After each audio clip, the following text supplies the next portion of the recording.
All right. Okay, let me start this from the top. I'm a little bit annoyed. This is my third time recording this video, so I'll try to keep all the good parts that I already recorded. Okay, I am recording this video to talk about the introduction to the academic paper. This is for students who maybe need to refer back to it, who missed class, and then, of course, if you are online, then this is hopefully super helpful to you. So your introduction of your academic paper should be the part at the very beginning where we are laying the foundation to the rest of our paper. So it is super important to start off on a good front. The basics that you need to cover in your paper or in your introduction are to give context to a problem or question, to review what is already known about that, present a gap, and then, of course, to tell us what your research question and your method are going to be. So on this slide, these are all links to papers. They have three things in common. For one, I enjoyed reading them, so I selected them. For two, they are all actual published papers, so they were published in an academic journal. They are not College Board samples. And then also, they all have really accessible and easy to read introductions. So sometimes we find, especially in academic papers, that the introductions of a paper vary widely in what they sort of assume that an audience knows.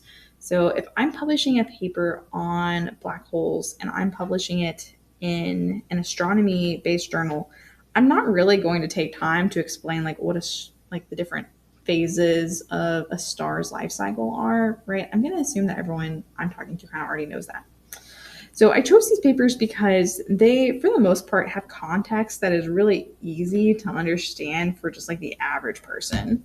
They tend to be about topics that are psychological or sociology based. I picked a lot of education ones because that's obviously kind of what we are familiar with in our setting. And then there are a few that talk about different types of sciences that are pretty accessible for us to understand.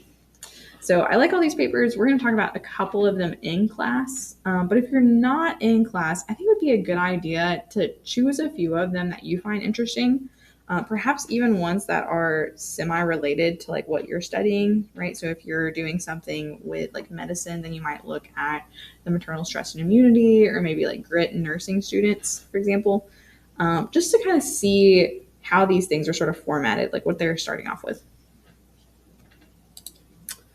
Right. I follow this person on Facebook, actually, of all places, but they post a lot of these infographics that kind of summarize different parts of the research process. I think they're actually for doctorate students. So maybe let that be a little, look at y'all.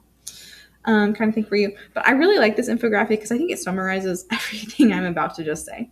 So in the introduction section, we want to start off really, really broad and then narrow our focus down into our research topic.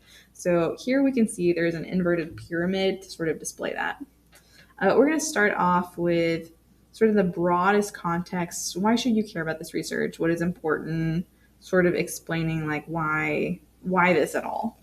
And then we're going to give background. So we're going to give some context, some background information, what do you need to know in order to understand this topic? And then we're going to narrow that into our literature review, of course, kind of goes in this middle spot here, actually.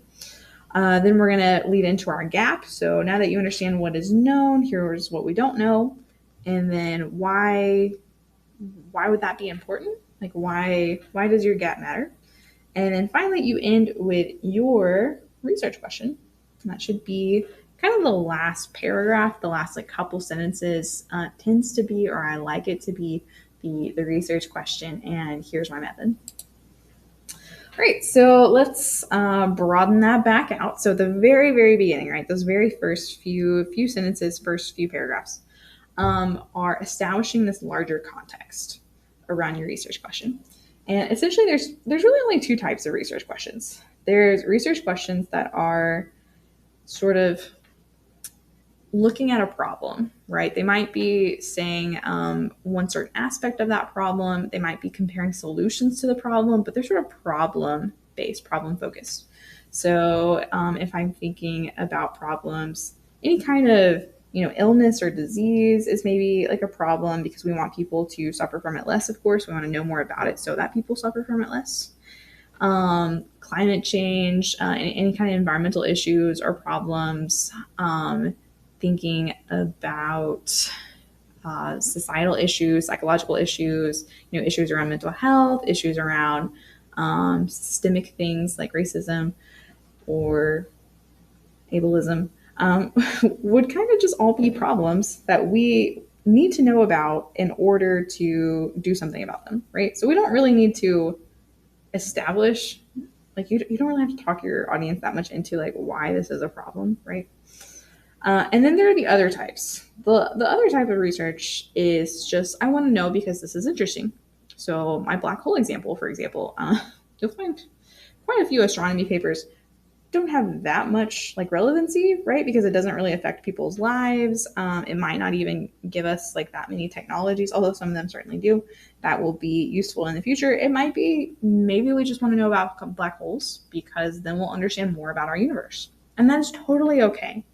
But whenever you're writing this section, you're really sort of falling in those two camps. So if you have a problem, you need to establish what that problem is, who it affects, why is it important, or you're explaining why this knowledge is just kind of interesting and maybe important for society because, like, we're humans and we want to understand how things work. The other part of this is what do we already know about this topic? So now we are sort of leading into what needs to go in that second paragraph. Sorry, again, it's take 3. I really do think take 2 is my best one, so I'll try to bring it back. Okay, so introductions should start with the broadest context possible, and then narrow down to your gap in research question, and then defining this issue in a way that explains why this would be important to study. Thinking about the knowledge of your audience, or the general knowledge of your audience. Okay, so I have an example here that we can talk about. So this person's question is going to be, how is glacial melting affecting wildlife in Alaska? To start off with that question, they need to zoom all the way out and start with climate change. That first sentence should be something like, climate change is real and climate change is a problem. So that's the broadest context I can possibly think about for this study, is establishing like, hey, did you know climate change? It's a thing. It's a thing that's been going on. And I'll say, I think I have a note that says, when we're talking about general knowledge, let's assume that our reader is a really, really smart person, but not necessarily that they know a whole lot about the world. So your academic reader for College Board is going to be either another AP research teacher or more likely a person who is a college professor, has been drafted and paid to read a bunch of these high school papers. They don't have to have the same topic or be in the same discipline or field that you are currently exploring. So if you're writing a paper and it is this climate change paper, which is really cool, you can't assume that the person reading your paper is a scientist or even a person who knows a whole lot about science. Assume that they have a history in like the Roman military. I don't know, just like something completely opposite of the thing you're studying, and think about what kind of context would you need for that person, right? So if the person reading my climate change paper is a person whose main concentration is the history of the Roman Empire, then I probably don't have to explain the carbon cycle, but I might like need a little note about like climate change is the increase of carbon dioxide in the atmosphere due to human driven activities, citation. And here's why it's an issue, right? Like person who studies history, you might not know about this. If they wrote a paper on the Roman Empire, they might have to start off with the Roman Empire was a really important empire for these reasons. So anyway, so we're going to start off super, super broad. And then we're going to want to talk about like, why is this important? Now, some things are really easy to justify, right? Like if I wanted to do research on heart disease, it's really, really easy to say, it's really important to study heart disease because people die from it and that's bad. And we don't love that. We would like fewer people to die from it, fewer people to have to struggle with this.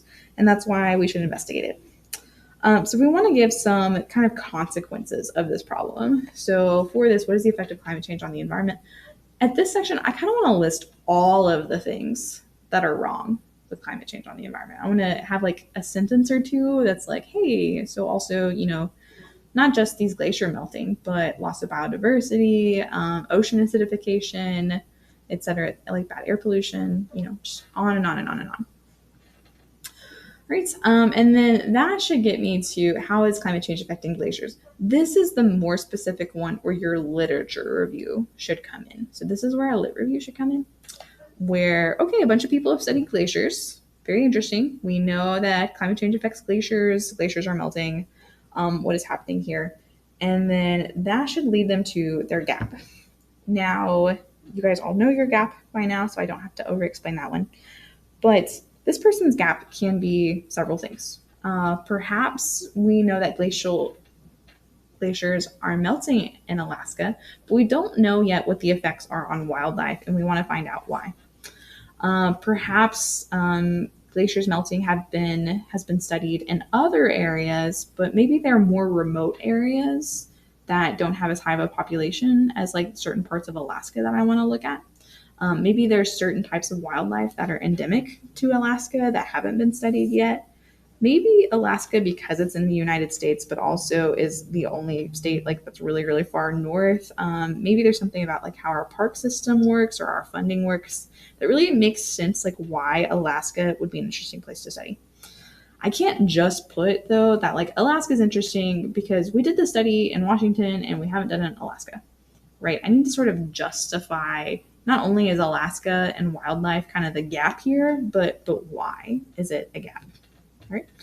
And then that kind of leads me into, so why does my gap matter? So that answers that question. And then finally, I should end with my research question. How is glacial melting affecting wildlife in Alaska is the thing that the study hopes to prove. And then that person should end with a sentence about, so I'm going to go study wildlife in Alaska, and here are the experimental design that I'm going to set up in order to, capture and learn about the types of animals and the wildlife that are in Alaska, like where they are and where they are not, and how these glaciers melting have really affected them. Right. So it's kind of difficult to know how much context your person needs. My best advice is to, just like I said with this paper, if I'm writing about climate change, I don't want to think that the only person who will read this will be someone with some basic science knowledge. I want to think about the person who has that Roman history degree. What do they know about this going in? Because unfortunately, we can assume that if you're publishing an actual academic paper, you're publishing it for people who are in the same field as you or in the same discipline, and that's not the case here, right? So we want to talk to our peers in our class to see what definitions they need to know and what things we need to maybe over-explain a little bit, because you'll be surprised based upon like what different classes people have had, which things might be considered like general knowledge and which things are definitely not. It's hard to see that too, because you have been sort of in this topic, right, all year. You and I have been talking about this topic all year. And so there's things that I might know about your topic and you might know about your topic that you'll be like, oh, I think that's general knowledge because I've never had to explain it to Miss Martin. And I've never had to explain it to myself because you've read it so many times. So get some fresh eyeballs on this from your classmates whenever we peer review, especially, and look for these definitions that you're going to need to define further or give more context for to explain why this is important. And then finally, cite. So in my example here, I said that first, then it should be like climate change is adding that carbon dioxide to the atmosphere, which is very bad, and it's human driven. You would think that would be general knowledge and you would not need to cite it. And you would be kind of correct, but mostly incorrect. And the reason is because it never hurts to cite something, right? If I just put in a citation to like NOAA or NASA's website, then that would be totally fine for that climate change sentence. Even though it's sort of general knowledge, anytime I cite something, I'm sort of showing to my reader that I've done my homework here. I know what I'm talking about. I haven't just sort of pulled this out of like an opinion paste thing. This is well researched because I have evidence to back up like every single claim I'm making. And the other reason is because this is for College Board, right? And College Board really, really likes their citations because they're sort of reviewing a bunch of high school students and they're probably looking for things like plagiarism. And so citing extra can only like help you instead of hurt you. So oversight, even things that you're like, well, I'm pretty sure everyone knows that, right? Okay. After the context, so you've given some background information about what your problem is. You've explained not only what's happening, but also like why it's a big deal for us to know about. Why is it like important for people's lives? Why would it be helpful to understand more about? Now goes your literature review. We're just going to slide it in there after we finish writing this section. If you want to add it in there right now and just sort of put that this is my lit review and a heading above it, just in order to make sure that it's flowing from point to point, that might be a good idea. But you don't have to add that in until later. So that 500 words, the literature review does not count towards that 500 words. Okay, it's just the introduction before and your research question and gap afterwards. Okay. All right. So this, I think, was also addressed within the literature review, but there's different ways of talking about your gap. So, it never hurts to mention your gap again. So we need to identify our knowledge gap, highlight areas of too little available information. And this part's really important, right? It's not just enough to say, so anyway, no one's ever studied this in, this area, right? If I'm thinking about my Alaska wildlife paper, then it's not enough to say, so anyway, we know enough about deer, but we don't really know a whole lot about moose. We also have to explain why, like, studying moose would like give us more relevant information. Like, why does that matter? What's going to be gained by filling this gap of information? A lot of you have gaps that tend to be based upon location, right? So, like, why Arkansas? And it's not just enough to say, well, Arkansas is one of 50 states, and I know this about like 3 states. And so we need more states, and Arkansas is just the one that I happen to be in. We also need to justify, is there something about Arkansas that makes it particularly relevant to know about this? There's certain things you can say about our state, right? That our education's not super great. We are a very biodiverse area.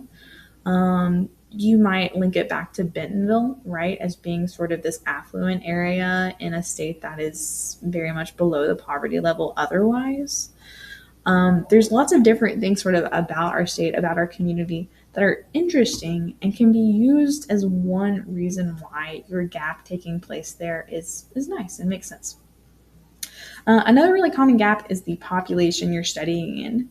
So possibly you are looking at a population that is not as well examined. And so you want to sort of justify why studying that population in particular might either help support the theory that you're trying to build even more so, or why excluding them will maybe even affect like what we currently know, right? So if I've only done a study and I've only done certain health studies with like men, say, then I might want to study the same thing within a different gender.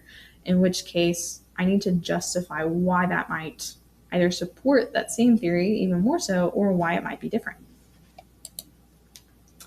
Great. The very last paragraphs should end and state things as clearly as possible. So hopefully you've said your gap already. That's great. And now that last paragraph needs to say these 2 things. It needs to address these 2 things in as much detail as you're willing to give.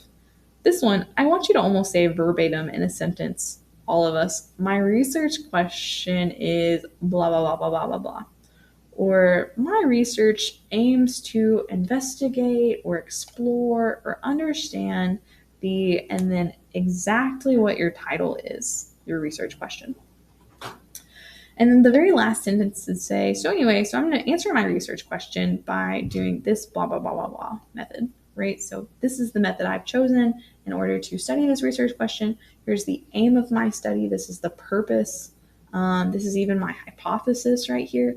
But essentially, I'm having a paragraph where I'm summing up. So if you're with me so far, here is what I'm going to do to answer this question and fix this problem. Great. This is the rubric that College Board is using. It says row one of the rubric kind of because we've sort of summarized it a little bit. And also because this is the rubric for a lot of the paper, a lot of what's written in the paper. So it presents an overly broad topic of inquiry versus little r research, just reporting on existing knowledge, versus a new understanding. So whenever we're thinking about our introduction, the new understanding comes from filling that gap. So laying the groundwork early for I have a research question and this is what I'm going to study really starts moving you into these higher scoring areas in the first place. Great. So writing tips. So in our last presentation, whenever I talked about the lit review, I talked about making sure that just some simple formatting things. You're using an academic font, so no Comic Sans. You're using 11 to 12 points. Everything has regular margins, please. And then I think I wanted it double spaced. And the reason I wanted it double spaced was because you're peer reviewing each other's papers, and it is much easier to write in the margins of peer reviewing if you have some extra space. Some other things thinking about our introduction are to use active voice. It's really easy when writing research papers to slip into passive voice because you have this whole thing where research papers tend to not be written in first person. See, I just did it. So we want to try to be active voice as much as possible. And then being concise, going back through your introduction, make sure that you are saying these things in simple terms. Avoid first person for the introduction. I don't think that really comes up too much in the introduction where you need to use the word I. We'll talk about in the method section sort of where the community is on this topic. It's kind of controversial. It's one of those arguments in academia that just sounds real snooty, honestly, I think. But for right now in the introduction, let's avoid using first person, I did this, okay? And then use headings to organize your paper. Make it easy to read. So what I would do is have a heading that says introduction or background information or context for the first one. And then I would have another heading that says literature review. And then I would have at least one more heading that said research question or something similar. You can add on more headings if you would like. If you need to sort your context into different types of groupings, that's fine. Or your background information, or if you want to separate your gap out, I don't care. The point is, the person reading your paper has a whole stack of them to read. And part of the rubric is just literally, does the student have a research question? And so having a heading that says a research question and then saying my research question is blah, blah, blah, makes that so easy for them to find and not guess at. So I don't want anyone to try to like guess at your paper, like what the point is. I want that to be like, oh yeah, it says right here in this heading and section. You guys have read some College Board papers by now, even some of the higher scoring ones, but they're not all super well organized. Organization it just helps. It just helps. All right. So we're gonna do a little something extra for our person. This is my only meme I was able to find, but I thought it was funny, so I included it. The due date for the introduction was originally going to be Tuesday, January 30th, but I have now moved it to February 2nd. I've moved it due to a vast number of snow days that were unexpected, and the fact that I was not able to meet with as many people due to absences and things of that nature in order to kind of talk them through even the lit review section. So I'm giving you a little bit of wiggle room. So we should have class Tuesday and class Thursday to write our introductions, make edits to our literature review, put the two things together, and start working on our actual experiment or our study. I guess not all of you did an experiment. After we write this section, you have a little bit of a gap. You have a couple weeks until you need to write the method section, which means you have a couple weeks in order to do your method. Your method is a I've already done this in a past thing, and not a I will do this soon thing. So let me know if you have any questions, and thank you.